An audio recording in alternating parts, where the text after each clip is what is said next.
Hello friends, હું છું Hardik Patel. Icon engineering tuition ક્લાસીસની ચેનલમાં વિદ્યાર્થી મિત્રો આપનું સ્વાગત છે. ડિપ્લોમા સેમિસ્ટર 3 ની અંદર જે વિદ્યાર્થી મિત્રો હવે આવી ગયા છે એ લોકો જાણે છે એ પ્રમાણે કે સેમિસ્ટર 1 માં બી એમનો સિલેબસ ચેન્જીસ થયો હતો. સેમિસ્ટર 2 માં બી ન્યૂ સિલેબસમાં સ્ટડી કરીને આવ્યા છે અને હવે સેમિસ્ટર 2 ની એક્ઝામ પત્યા પછી સેમિસ્ટર 3 માં આવ્યા છે. તો સેમિસ્ટર 3 નો બી સિલેબસ ચેન્જીસ થયો છે. તો આજે આપણે આ વિડીયોની અંદર સ્પેશિયલી કોમ્પ્યુટર અને આઈટી બ્રાન્ચના વિદ્યાર્થી મિત્રો માટે ચર્ચા કરવાના છે કે જે ન્યૂ સિલેબસ આવ્યો છે એ ન્યૂ સિલેબસમાં આઈટી અને કોમ્પ્યુટરમાં કયા કયા સબ્જેક્ટ ઓફર થયા છે, કેટલા સબ્જેક્ટ હાર્ડ છે, કેટલા સબ્જેક્ટની જીટીયુ એક્ઝામ આવવાની છે અને આપણે દરેક બ્રાન્ચના કરવાના છે. એવું નહીં કે આઈટી કોમ્પ્યુટર દરેક બ્રાન્ચના આપણે સબ્જેક્ટના વિડીયો તમને પ્રોવાઈડ કરીશું. તો વિદ્યાર્થી મિત્રો ચેનલ ઉપર નવા હોય તો ચેનલને સબસ્ક્રાઇબ કરી દેશો, બેલ આઇકોન ઓન કરી દો જેથી નવા વિડીયો આવે તરત જ નોટિફિકેશન આવી જશે. જોડે જોડે વિદ્યાર્થી મિત્રો આપણું એક વોટ્સએપ ગ્રુપ બનાવેલું છે સેમિસ્ટર 3 માટેનું. જો તમે કોઈ બી એક ગ્રુપમાં જોઈન છો તો ફરીથી જોઈન થવાની જરૂર નથી અને જો જોઈન નથી તો એની લિંક બાયોમાં મૂકેલી છે, ત્યાંથી જોઈન થઈ શકો છો. પ્લસ વિદ્યાર્થી મિત્રો આપણી આઇકોન એન્જિનિયરિંગ ટ્યુટોરિયલ્સની એપ્લિકેશન અપડેટ આવી ગઈ છે. એટલે જે વિદ્યાર્થી મિત્રોએ અપડેટ નથી કરી એ વિદ્યાર્થી મિત્રો આપણી એપ્લિકેશન અપડેટ કરી લેશે અને આઈફોન યુઝર જે છે એ લોકોની આખી એપ્લિકેશન ચેન્જ થઈ ગઈ છે. એટલે આઈફોનના સ્ટુડન્ટ્સની લિંક નવી એપ્લિકેશન જે ડાઉનલોડ કરવાની છે એ મેં નીચે લિંક મૂકેલી છે, ત્યાંથી એ લોકો લિંક ડાઉનલોડ કરી શકે છે. ઓકે, તો વિદ્યાર્થી મિત્રો હવે વાત કરીએ કે સેમિસ્ટર 3 ની આઈટી બ્રાન્ચ અને કોમ્પ્યુટર બ્રાન્ચમાં કેટલા સબ્જેક્ટ હાર્ડ છે, ઈઝી છે, જીટીની એક્ઝામ કેટલા સબ્જેક્ટની આપવાની છે, પ્લસ સેમિસ્ટર 3 ના કોર્સિસ તમને કઈ રીતના મળવાના છે, તો એ દરેક વસ્તુ આપણે આજના વિડીયોમાં ચર્ચા કરવાના છે વિદ્યાર્થી મિત્રો. તો સૌપ્રથમ આપણે અહીંયા ચેક કરી લઈએ કે જે સેમિસ્ટર 3 ની અંદર અને આઈટી અને કોમ્પ્યુટરના જે સબ્જેક્ટ નવા આવ્યા છે, જે ન્યૂ લોન્ચ થયા છે સબ્જેક્ટ, એ સબ્જેક્ટની અંદર કયા કયા સબ્જેક્ટ તમારા આવવાના છે એની અંદર વાત કરીએ તો આ જીટીયુની ઓફિશિયલી વેબસાઇટ છે.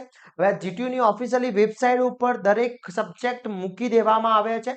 એમાં સૌપ્રથમ કોમ્પ્યુટરના સબ્જેક્ટ અહીંયા જોઈ લઈએ. જે કોમ્પ્યુટર બ્રાન્ચના જે સબ્જેક્ટ છે તમે જોઈ શકો છો, કોમ્પ્યુટર બ્રાન્ચના જે સબ્જેક્ટ છે એની અંદર ફર્સ્ટ તમારા જે સબ્જેક્ટ છે એ કુલ કેટલા લિસ્ટ અહીંયા જોઈ શકો છો તો 1 2 3 4 5 અને 6 સબ્જેક્ટ દેખાઈ રહ્યા છે. હવે આ 6 સબ્જેક્ટમાંથી કેટલાની એક્ઝામ છે, તો જેની એક્ઝામ છે એના 70 માર્ક્સની અહીંયા જીટીયુની એક્ઝામ લખેલી છે. એટલે કુલ 5 સબ્જેક્ટની એક્ઝામ છે. એમાં એક સબ્જેક્ટ ફર્સ્ટ છે ડિજિટલ ઇલેક્ટ્રોનિક્સ એન્ડ ફંડામેન્ટલ. એટલે આ સબ્જેક્ટ ઓલરેડી આગળના સેમિસ્ટરોમાં બીજા સેમમાં આવતો હતો, એ અત્યારે ત્રીજા સેમમાં આવ્યો છે. એના પછી ડેટા સ્ટ્રક્ચર જે સેમ 3 માં જૂના સિલેબસમાં સેમ 3 માં હતો એ જ અહીંયા સેમ 3 માં આવ્યો છે. એના પછી relation database and management system, એ બી તમારો ન્યૂ સિલેબસ જ છે, એટલે કે આ રિલેશન ડેટાબેઝ મેનેજમેન્ટ સિસ્ટમ. એના પછી ફંડામેન્ટલ ઓફ ઓપરેટિંગ સિસ્ટમ, જે fundamental of operating system A subject છે. એના પછી કોમ્પ્યુટર નેટવર્ક જે છે સેમિસ્ટર 4 માં હતો એ સેમિસ્ટર 3 માં આવી ગયો છે. તો કુલ 5 સબ્જેક્ટ છે. હવે આ પાંચે 5 સબ્જેક્ટના જીટીયુની એક્ઝામ બી આવવાની છે અને મિડ એક્ઝામ બી તમારી આવવાની છે. પાંચે 5 સબ્જેક્ટ તમારા કોર સબ્જેક્ટ છે, એટલે કે કોમ્પ્યુટર બ્રાન્ચના સબ્જેક્ટ છે, જેની અંદર ફક્ત એક એવા સબ્જેક્ટ છે કે જે કોમ્પ્યુટર નેટવર્ક છે અને ઓપરેટિંગ સિસ્ટમ છે એની અંદર પ્રોગ્રામિંગ નથી. બાકી રિલેશનલ ડેટાબેઝ મેનેજમેન્ટ સિસ્ટમ અને ડેટા સ્ટ્રક્ચર એમાં બંનેમાં પ્રોગ્રામિંગ લેંગ્વેજીસ છે. અને આ જે ફંડામેન્ટલ ઓપરેટિંગ સિસ્ટમ આખી બતાવેલી છે, મેઇન સબ્જેક્ટ કોમ્પ્યુટર નેટવર્ક બી મેઇન સબ્જેક્ટ છે અને એક તમારો જે પ્રેક્ટિકલ સબ્જેક્ટ છે વેબ પેજ ડેવલપમેન્ટ વાળો સબ્જેક્ટ છે. ઓકે, હવે વિદ્યાર્થી મિત્રો વાત કરીએ નેક્સ્ટ આપણે આઈટી બ્રાન્ચની અંદર. હવે આ જે કોમ્પ્યુટર બ્રાન્ચના વિદ્યાર્થી મિત્રો છે એમનો જે કોર્સ છે એ આપણે ન્યૂ કોર્સ લોન્ચ કરી દેવામાં ટૂંક જ સમયમાં આપણે ન્યૂ કોર્સ લોન્ચ કરવાના છે. એની માહિતી જે છે આપણે વોટ્સએપ ગ્રુપમાં બી શેર કરી દઈશું. હવે બે ટાઈપના કોર્સ આપણે લોન્ચ કરવાના છે, એક સબ્જેક્ટ વાઇઝ જેમાં વિડીયો રેકોર્ડિંગ બી રહેશે. એટલે બે ટાઈપના આપણે કોર્સ લોન્ચ કરવાના છે. એની અંદર જે કોર્સીસ રહેશે દરેક બ્રાન્ચ માટે સેમ જ રહેવાના છે. એની અંદર ટુ ટાઈપ્સના કોર્સ હશે, સબ્જેક્ટ કોર્સ હશે અને એક કોર્સ હશે ડેલી લાઈવ લેક્ચરનો કોર્સ હશે. ઓકે, સબ્જેક્ટ કોર્સની અંદર શું છે, કોઈ બી સબ્જેક્ટ હશે એની અંદર તમને વિડીયોઝ રેકોર્ડિંગ્સ પ્લસ પીડીએફ એટલે કે યુ નોટ્સ મળશે, પછી આઈએમપી ક્વેશ્ચન્સ મળશે, પ્લસ સુપર 40 ક્વેશ્ચન મળશે. આ દરેક વસ્તુ અને ક્વેશ્ચન બેંક્સ આ બધી વસ્તુ તમને સબ્જેક્ટ કોડની અંદર રહેશે. જે સબ્જેક્ટ તમારે જોતો હશે એ સબ્જેક્ટના કોર્સ પરચેસ કરવાના રહેશે. જ્યારે ડેલી લાઈવ લેક્ચરનો કોર્સ રહેશે એમાં ઓલ સબ્જેક્ટ આવી જશે. એની અંદર આ બધું ઇન્ક્લુડ તો રહેશે કે videos, PDF, IMP question, question bank, papers, એ દરેક વસ્તુ ઇન્ક્લુડ તો રહેવાનું છે, પણ એની અંદર એક એક્સ્ટ્રા રહેશે જેમાં ડેલી લાઈવ લેક્ચર્સ રહેશે. જે સેમિસ્ટર 2 માં હતો એ પ્રમાણે આમાં બી ડેલી લાઈવ લેક્ચર્સ રહેશે. એની પ્રાઇસ, એના ઇન્ફોર્મેશન, આ દરેક વસ્તુ આપણે શેર કરી આપીશું વોટ્સએપ ગ્રુપમાં દરેક વસ્તુમાં. તો વિદ્યાર્થી મિત્રો તમે ફટાફટ વોટ્સએપ ગ્રુપમાં જોઈન થઈ જશો, જેથી આપણે ટૂંક જ સમયમાં આપણા કોર્સ લોન્ચ કરવાના છે. ક્લિયર? એના પછી વાત કરીએ વિદ્યાર્થી મિત્રો નેક્સ્ટ, તો આઈટી બ્રાન્ચની અંદર કયા કયા સબ્જેક્ટ ઓફર થયા છે આઈટી બ્રાન્ચમાં ચેક કરી લઈએ.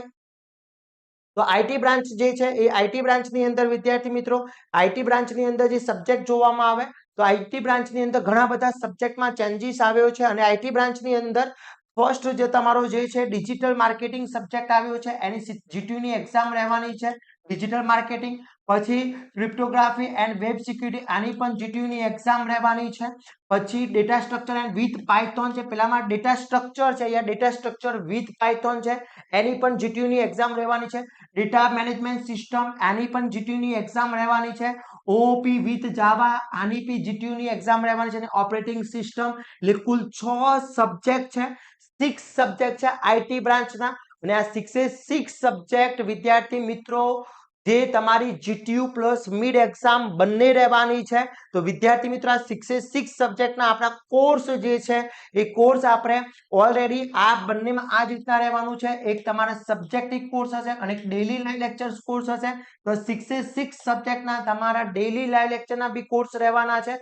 જોડે જોડે સબ્જેક્ટ વાઇઝ બી તમારા કોર્સ રહેવાના છે.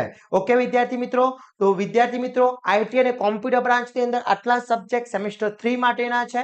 તો વિદ્યાર્થી મિત્રો આ બધા સબ્જેક્ટ તમારા માટે બહુ ઇમ્પોર્ટન્ટ છે. એની ટોટલી તૈયારી પરફેક્ટલી કરવાની છે, જેથી આપણને જીટીયુ મિડ આ દરેક વસ્તુમાં આપણે ઈઝી કવર કરી શકીએ અને સારા માર્ક્સ મેળવી શકીએ. વિદ્યાર્થી મિત્રો તો આશા રાખું છું આ વિડીયો તમારા માટે ખૂબ જ ઉપયોગી થવાનો છે. આ વિડીયોને તમારા ફ્રેન્ડ સર્કલમાં શેર કરી દેશો, જેથી દરેક વિદ્યાર્થી મિત્રો આ વિડીયોના આધારે દરેક ઇન્ફોર્મેશન મેળવી શકે. અને આવા જ નવા વિડીયો સાથે નવા દિવસે મળીશું. ત્યાં સુધી વિદ્યાર્થી મિત્રો મને રજા આપશો. જય હિન્દ, જય ભારત.